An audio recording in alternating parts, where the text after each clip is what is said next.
Okay, ito nga pala yung second floor ng bahay kubo namin dito sa bukid. O yan. Medyo makalat lang siya, may banig na madumi na kasi dati dito rin kami natutulog pero ngayon hindi na.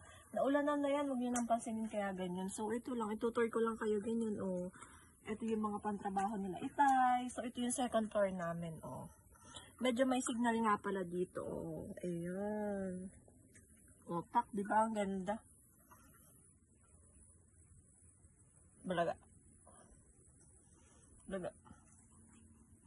Diba? Buhay na buhay ka na dito. Siguro nga alam, diba, may mga nakatira din dito sa karatig ng bukid namin, mga damang tao. Ano lang sila, tahimik nga kasi dito sa bukid, kaya madaming nagbabahay, diba? Maganda nga naman. Kung akong ganda-ganda ako dito, nakaka-reminisce eh. O kaya pag gustong mag-refresh ng utak, pwede ka dito pumunta. Ang ganda. Bulaga.